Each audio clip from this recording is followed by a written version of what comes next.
so utubwiye amagambo meza tubwiye ngo tugomba abakristo tugomba gusimbuza secular music cyangwa secular information kuko si indirimbo gusa na filime n'ibindi bintu byari byose tukabisimbuza ibi bitwubaka bidukuza mu rugendo rwacu rw'ubukristo because it's a journey duhindurwa dusa umwami bitewe n'ibyo twumva bidukuze so mfite ikibazo noneho ndi kwibaza indirimbo zose za gospel cyangwa zitwa za gospel niko ziba ari nziza niko zidukuza niko za helping umuntu ashwe urumva nkuko habaho inyigisho z'ubuyobe habaho n'indirimbo z'ubuyobe habaho n'indirimbo z'ubuyobe exactly rwose ngewe mbabwije ukora indirimbo wumva ivuga Imana ivuga Yesu ariko amagambo arimo message irimo idahuye n'ukuri kw'ijambo zivuga Yesu zivuga Imana kuko niba ari gospel music nyine igomba kuba gospel gospel igomba kuba gospel urumva rero gutandukanya what is gospel turimo turavuga gukura turimo turavuga ikintu gikomeye ntabwo dukuzwa urumva ko music dukora muri ya worship muri gospel ntabwo ari entertainment ntabwo ari gutuma wiyumva neza gusa ahubwo hakubiyemo ibintu byinshi ni message irimo so ari umuntu ushobora kuririmba indirimbo ashaka gusa gukurikiza melody nziza ariko ugasanga amagambo arimo ntabwo ahuye n'ijambo ry'Imana icyo gihe rero iyo ntabwo kuri ngewe iri gospel iba entertainment kuko igomba kuba gospel ari uko amagambo arimo ahuye n'ukuri kw'ijambo ry'Imana urumva we ntabwo turi bugende ngo tuvuge indirimbo kuri kuko ntabwo turi abajudge ariko twe turashaka kugira inama wowe kugira ngo tujye tuba intentional mu byo dukora uzarebe n'igihe ugiye kumva inyigisho ushaka kwibaza ukabaza umuntu uti iyo ugiye kumva inyigisho kuri YouTube ugendera ku ki usanga benshi bagendera ku muntu uri popular bakunda abandi nuko gusa ijambo rimukoze ku mutima ariko ntabwo tuzi gusesengura ngo twumve niba ibyo tukumva koko bihuye n'ukuri kuko iyo wumvishe ibintu by'Imana ariko bitari byo birakwafectinga bikazana nyine impact itari yo nyine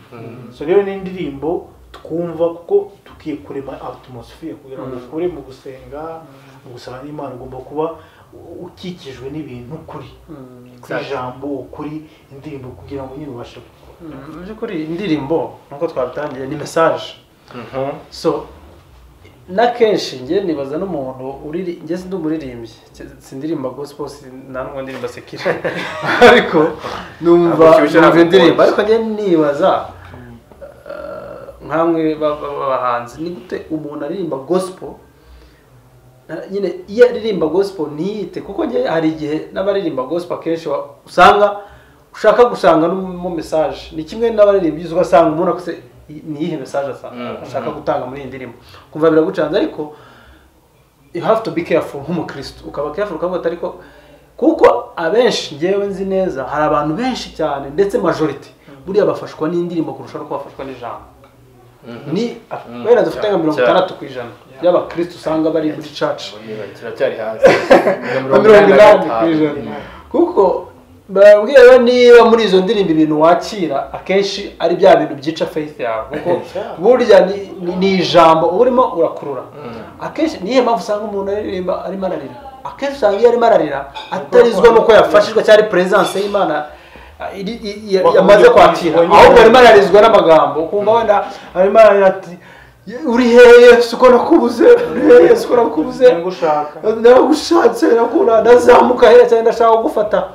ibyo ngibyo ni already Yesu arahari nubwo uri murarira gutyo ari muri ariko amagambo false message by false message nawe niryo sengesho utekereza kuri muratanga ririmo rira contradiza ijambo ry'Imana so shaka kuvuga ngo nk'umukristo ntabwo ugomba kuba careful niyo waba upfukamye ugiye gusenga mu cyumba cyawe ugomba kuvuga uti iyi ndirimbo ngenekereza ko ari igihugu uri muri kugira ngo ukurure ubwiza bw'Imana ahubwo uri muri abusunika niba uri muri aririmba uvuga ati uri he nimona urasa nkaho wamubuze noneho uri muri yumvisha ko ruvuga ngo uri hehe Yesu ari itaza yirukanga no like that it's not like Kristo anyuma ufite understanding itariyo wibagiye ko ijambo nyine rivuga ko yavuze ngo nzahorana namwe kugeza ku mirongo sinzigera mbaha ari kumwe nawe ariko wowe muravuga uri none amarira urize muri ako kanya ukumva ko Yesu ahise agira impuhwe none haraje none izo ni birimo amarangamutima kurusha which means ko indirimbo zose zitwa gospel atari gospel kuko gospel tubonye ko ari ubutumwa n'ubutumwa bwiza nk'uko inyigisho zose zigishwa atari ubutumwa bwiza gospel ni Yesu Kristo ni ubutumwa bwiza bwa Yesu Kristo ni inkuru nziza ya Yesu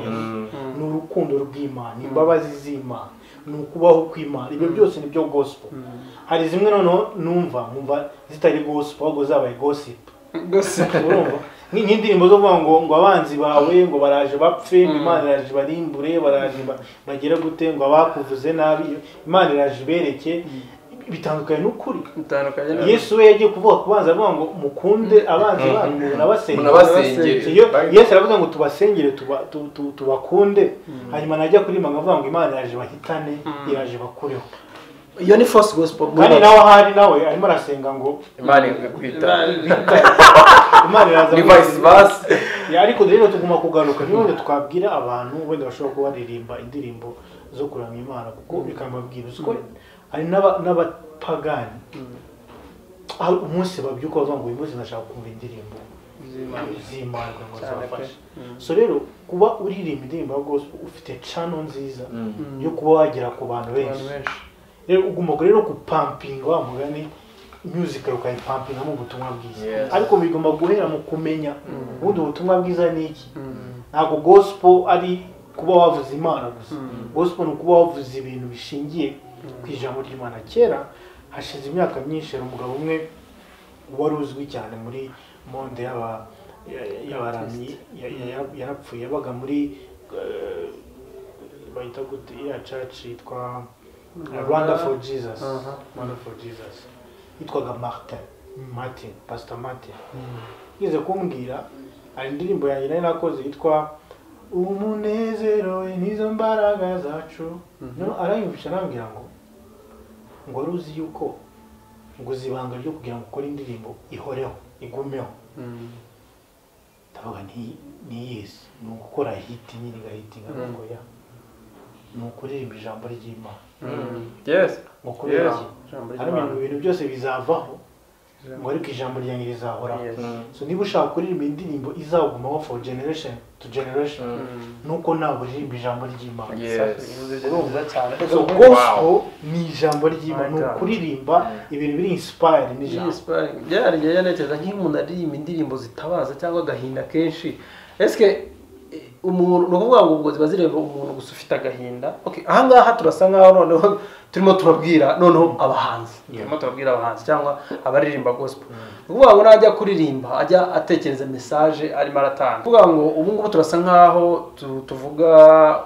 tubwira abahanzi bakora indirimbo no kuvuga kuko bisa nkaho byabaye business basigaye batagetinga abantu ariko njya nibaza ariko se nukomeza kuririmba indirimbo zihama z'abanyabibazo gusa cyangwa bagira utavuga ubutumwa bwiza preaching Yesu utavuga ibyo yakoze utavuga niba umwizeye niki ayo mahoro urwo rukundo utavuga ibyo simple uvuga ngo what is the source yo kwandika indirimbo kwanjye ntabwo byagakombye kuba ibyo nanyuzemo bintere kuririmba cyangwa se ibyo ndi kubona bintere kuririmba oya ijambo ry'Imana rivuga iki none ni gute nakoresha ijambo ry'Imana kugira ngo mbwire abantu bari muri situation runaka kubera ko ijambo ry'Imana rifite icyo ribwira abantu bari mu gahinda rifite icyo ribwira abantu bari mu mubabaro ariko rizana igisubizo urumva inspiration nubwo ndi kubwira abantu bari mu gahinda ariko inspiration irimo irava mu ijambo ry'Imana ntabwo ngiye kuvuga ngo tujye kuririmba ngo Yeremiya igice cya 3:11 ntabwo turi kuvuga ibyanditswe kuvuga Yeremiya na Daniel kubera ko nasomye ijambo kuko namenye ukuri kuko nasomye na understandinga none ngiye kwandika indirimbo ijyanye n'iyo message nakuye mu ijambo n'abakristo rero abakristo kugira ngo tumenye uko tuzaza tumenya ibyo twumva muri izi ndirimbo wide industry ya gospel kugira ngo tumenye filtre yacu ni ijambo numenye ijambo uzajya muri position yo kumenya uyu muntu iyi ndirimbo ari kuririmba ntago ari ubutumwa bwiza ibi ni ubutumwa bwiza so base navuga iki se ngite homework nkuko nyine ushaka niba ushaka kuko niba uri intention mu gukura kwa sibyo ugomba nawe kuba radical guhitamo kuvuga ngo jewe kubw'umutima wanjye kubwo gukura kwanjye ndashaka kumva ibintu bifitiye akamaro ibintu bituma ndamya Imana ibintu bituma nezereza Imana ibintu bituma menya Yesu apa bituma njyewe n'imenya cyangwa se bitari ibintu bikora kuri feelings zawe gospel ntabwo it's not about feelings uko ndyoherewe uko numva bimeze uko ryasonye neza no kuko at the end of the day twabonye ko ibintu wumva biri buze kugira impact ushobora kuza kuryoherwa n'iyo ndirimbo ariko nyuma ugasanga hari ahantu waheze kubera ya magambo wumvisha so tumenye ijambo ry'Imana dusome ijambo ry'Imana tubashe gutandukanya haba secular music cyangwa se gospel tubashe kumenya ibi ndabikeneye ibi simbikeneye so ndumva ari ibyo ngibyo Imana ibaho umugisha abantu babanye natwe abakomeza ku likinga abakomeza kuduha comments no gusharing ibitekerezo byanyu ntabwo bivuze ko ibi tuvuze ari byo fundo ushobora gusharinga muri comments ukatubwira ati I believe iki nizera iki ijambo riravuga iki niyo mpamvu yitwa art talk ni talk so Imana ibaho umugisha babwira ko agize n'indi topic bo bumva twe twavuga bashyira muri comments kugira ngo tuganire kandi ryabanga ryo gukora ryo gusubscribing ryabanga ryakomeye bashyiraho na bell na kabel nuko zagatoke kandi babona akayunguru na kabel kandi aho noneho video yacu yaza ugahita uyibona God bless you.